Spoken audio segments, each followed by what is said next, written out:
Cancer. Our family has a lengthy history of cancer. She'd always been exceedingly cautious about her health. Nonetheless, tragically, she succumbed to breast cancer. She was just 42, far too young to pass. It's nearly a decade since our divorce, yet memories of her still haunt my heart. My name is David Johnson. I encountered Emily, who would become my spouse, through a mutual acquaintance. She was an aspiring surgeon, and I had recently become a physical therapist. When I was in elementary school, my beloved grandmother succumbed to cancer. I wept so intensely I hyperventilated. Since then, I vowed to become a doctor to spare others the anguish of losing a loved one to illness. Her words resonated with determination and purpose. I fell in love with her for that. Her unwavering gaze, perhaps due to our shared medical backgrounds, fostered a strong bond between us, leading to dating and eventual marriage a year later. However, our relationship gradually drifted apart. She began crying alone more frequently. When I inquired about her well-being, she would dismiss it with a laugh, insisting, "Don't worry, I'm fine." She always had a tendency to conceal important matters and keep them to herself. Later, through medical connections, I heard rumors about Emily. Supposedly, she faced constant discriminatory remarks at work, such as, "because you're a woman," or "for a woman." This made it challenging for her to earn trust and caused her to miss out on opportunities, lagging behind her male counterparts. I was livid that someone as diligent as her faced discrimination solely based on her gender. Yet I also felt a pang of disappointment that she didn't confide in me about these issues. It made me question whether she saw me as a dependable confidant. Then, one day, I noticed a sudden change in her demeanor. From then on, she became more devoted to her studies and training.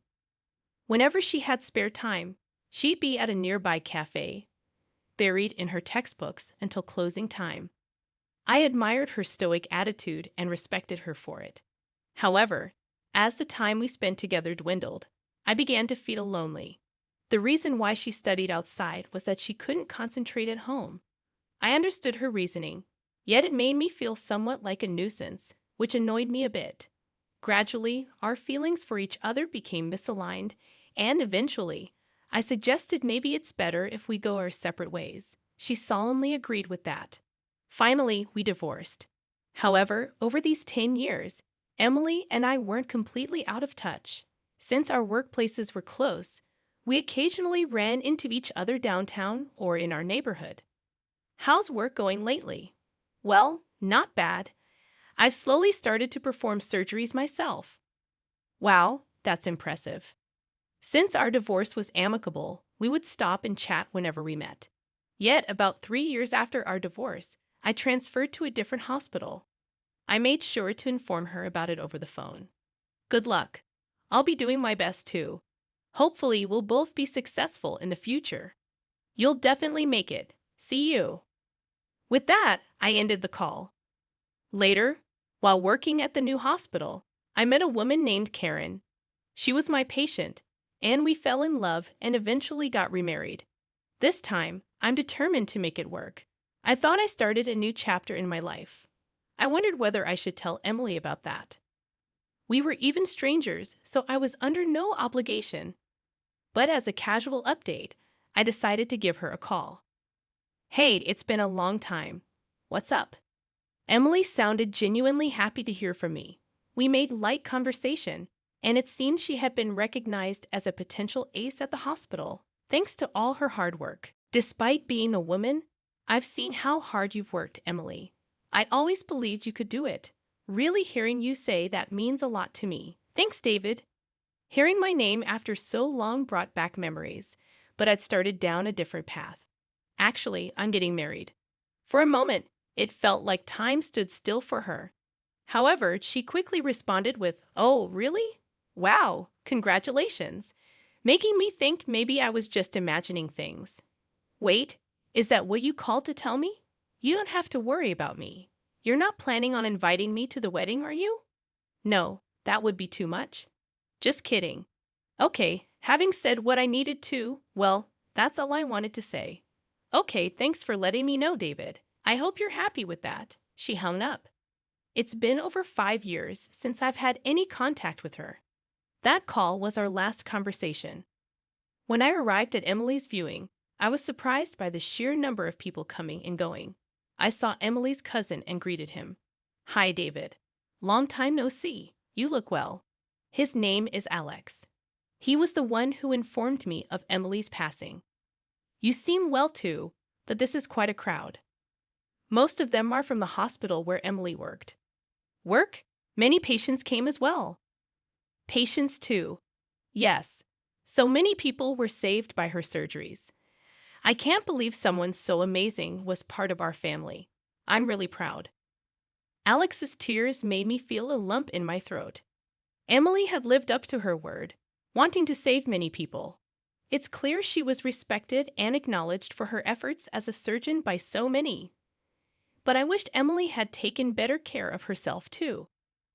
It must have been tough fighting the disease for over 6 years. I turned to Alex in surprise. 6 years? The last time I spoke to Emily was 5 years ago. That means she was already battling breast cancer then. Why didn't she tell me? I felt a rush of anger towards her, but I caught myself quickly. At that time, I called to tell her about my upcoming marriage. Perhaps she thought that telling her ex-husband about her cancer would only burden me as I was starting a new chapter. In a way, by announcing my marriage, I distanced myself from her while she faced her fears alone. What a cruel thing I have done. As I offered a flower at her altar, I apologized, regretting my actions. That day, "I'm sorry, Emily, for not realizing sooner." I gave a slight nod to her parents, who were still in tears, struggling to come to terms with their loss. Emily was a great person who saved many lives, but to them, she was their irreplaceable daughter. They must have never wanted to witness her passing. The thought made my heart ache. That's when it happened. "David, do you have a moment right now?" Alex tapped me on the shoulder. "Yes, sure. What's up?" "Actually, there's someone who wants to meet you. Could you come with me?" "Someone wants to meet me. Who is it?" He gestured towards a man. "The gentleman right there. He's Emily's current husband." Hearing that, I was taken aback. Her husband faced me and greeted politely, saying, "Pleased to meet you. I'm Raymond." He seemed significantly older. From our conversation, I learned he was the deputy director at the hospital where Emily worked. So she had remarried a highly experienced doctor. However, as her ex-husband, meeting Raymond in that context felt oddly uncomfortable. "I'm sorry to take your time.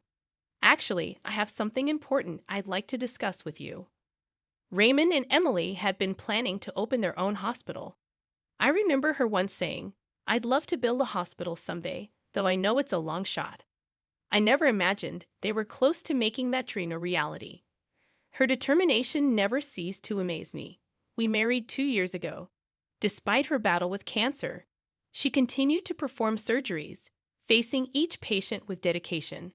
I was drawn to her relentless spirit. I knew her prognosis wasn't good, but I wanted to marry her, hoping for the best. Even as a doctor, we wanted to open our hospital together. Raymond wiped away his tears with a handkerchief. He expressed regret that they were so close to realizing their dream, yet it remained unfulfilled. Though Emily has passed, I want to carry on her will, open the hospital, and continue helping many patients, just as she did. His gaze was as steadfast as Emily's had been. Now, to the matter at hand. We had planned to include a facility to support disabled individuals within the hospital. Support for the disabled too.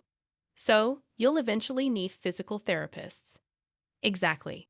And about the physical therapist position, I was hoping you would consider joining us. Me? I was utterly surprised by the unexpected offer. But he mentioned that Emily had recommended me for the role when they first discussed opening the hospital. Why would Emily recommend me? He smiled. "She always spoke highly of you, praising your ability to empathize with patients and motivate them with your words. She even said that one of the reasons she persevered as a surgeon was due to your encouragement. I must admit, her smile when she spoke of you even made me a bit jealous. She said that about me. Then something even more surprising came up. It's possible that she still had feelings for you. What? She never mentioned anything like that in front of me, but there were moments when she seemed to be lost in thought, as if she was conversing with memories deep within her. I believe those were moments with you. Raymond's words made me recall my last conversation with her. Indeed, there was an awkward pause when I informed her of my marriage. To think she still had feelings for me was a shock. I never stopped caring about Emily either. Even when I proposed our divorce, I still loved her.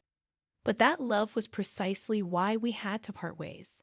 She had a profound conviction, the conviction to save lives as a doctor. I didn't want to stand in the way of that. As a fledgling physical therapist, I had my convictions too. I thought I had no regrets about our decision, yet tears now freely flowed down my cheeks. Raymond gently placed his hand on my shoulder. Emily might have been saddened by our separation, but she never regretted her path as a doctor.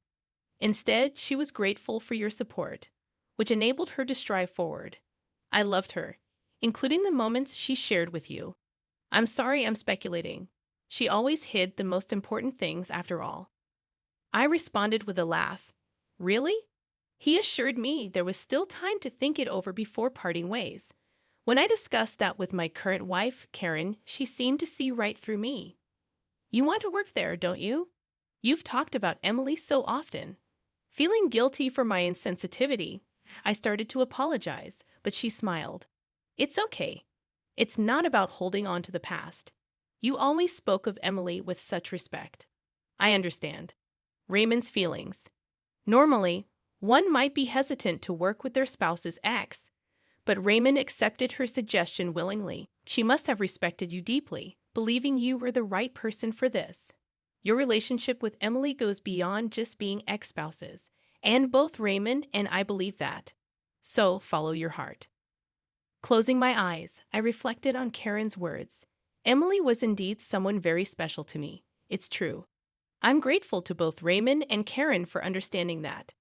Years later, I find myself working as a physical therapist at the facility Raymond built in Emily's memory. The hospital is equipped with the latest technology to ensure comprehensive care for cancer patients. It can be called a testament to Emily's legacy. I'm committed to carrying on her will, aspiring to help as many people as she had hoped to.